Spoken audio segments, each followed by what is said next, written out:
politicians are trying once more to institute an assault weapons ban. Up on Capitol Hill, congressional Democrats continue their efforts to pass new gun control legislation. They're coming for your guns. What about our right to live? A trio of mass shootings sparked House Democrats to prep a bill to ban high-capacity weapons. Republicans say Democrats ignore the Constitution. Right to keep and bear arms shall not be infringed. I'll tell you all about it, but first, let me let you know that we've got a gun giveaway going on. It's happening right now. It's absolutely free. All you got to do to find out which brand new gun you could win is click on the link down below. Okay, let's talk about HR 1808, the assault weapons ban of 2021. Yes, I know it's 2022, but this thing was introduced in March of 2021 and now has 212 co-sponsors. So understand it's just in the House right now, moved its way through committee, and it's going to go to the full House here pretty soon. I need to let you know what's involved in this bill so you can reach out and tell people that you are opposed.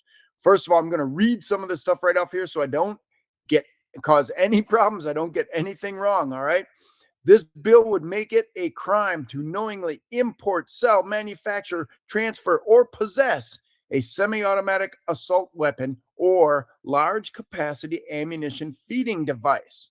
Those are very important terms, and we may argue with them, but understand those are the terms in the bill. So the prohibition does not apply to any firearm that is manually operated with a bolt, pump, lever, or slide action, a gun that might be permanently disabled, is an antique, or a rifle or shotgun specifically identified by make and model as outlined in the bill. So if you read the entire text of the bill, you see that there are specific models in there that they mentioned that the prohibition doesn't deal with. Okay.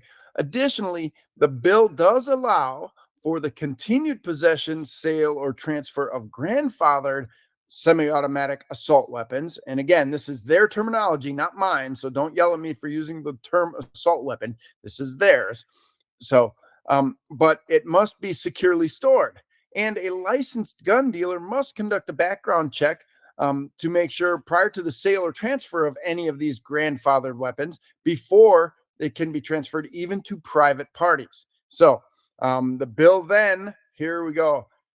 This is the big part that is really, really important to me. The bill permits continued possession of, but prohibits the sale or transfer of any of those grandfathered large capacity ammunition feeding devices. So apparently, all of those magazines that you currently own cannot be transferred if this bill becomes law. Now, stop and think about this for a minute, that this bill specifically says firearms are grandfathered. They're protected. Previously, legal firearms are protected in the future. What that means, though, is if politicians decide that these grandfathered guns are no longer acceptable, this is just an incremental attack on our rights and our freedoms. They can decide at any time, well, you know, those grandfathered guns are no longer acceptable. You can't have them. So it's just another step in this constant drumbeat of eroding our Second Amendment rights. And again, pay very close attention to the wording of this bill that, yeah, go ahead. You can own your large capacity ammunition feeding devices. You can keep them now, but you can never transfer them. Even if you die, even if you pass away and you want to hand these down to another member of your family, they're not transferable under the auspices of this law. So where are we at right now? The bill just went through committee and is going to go to the full House here in the next couple of weeks. So now is the time to reach out to the House of Representatives and tell them to squash this thing, that we don't want this to go through. All right, let's move on. Our position here at the USCCA, we want to clarify something. And in order to clarify this position on the bill, I must first let you know that the label assault weapon is an arbitrary term created by politicians and anti-gun media folks. Okay, it's arbitrary because assault is a verb and assault weapon is not recognized as any legal definition of a firearm. So the cosmetic functional features of a gun do not make it any more deadly or any more lethal.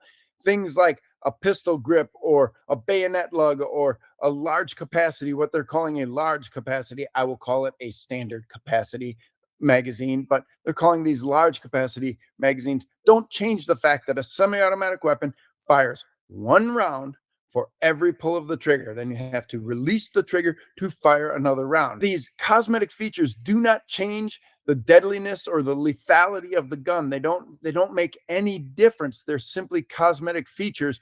And for that reason and that reason alone, we want to make sure that people are not being able to label any gun as more deadly than any other gun simply by cosmetic features. HR 1808 is ineffective and egregious, and it violates the Second Amendment completely.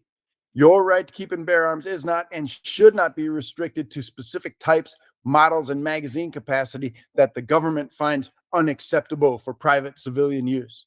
Our position here at the U.S. Concealed Carry Association is that for home defense and self-defense, you should use a firearm that you are most comfortable with and that you are most effective with. The attempt and effort of this bill to make illegal one of the most commonly used firearms in the United States, the AR platform firearm, this is unacceptable. You should not need permission from the government to own a specific type of firearm or size of magazine based on an arbitrary set of standards that anti-gun politicians and anti-gun media folks have created just to say that they are more deadly. They're not. It doesn't make things any more deadly. So we're going to do something about it. We're continuing to work with our leaders in the House and Senate to advocate on behalf of our members and all American gun owners, including working on HR 38. We want that National Concealed Carry Reciprocity bill to pass. We want to push that through the House and the Senate. And now is the time to do that. To learn more about the bill and to engage with your politicians, please click on the link in the description down below. We have a website right there that will help you reach out, that will give you information, and that will help us stop this egregious bill. HR 1808, the assault weapons ban of 2021, is a bill that we believe must be stopped, and we're going to need your help to do it. Want to know when it's legal to draw your gun? Click the video right next to me to reveal a detailed explanation from a former police officer and competitive shooter.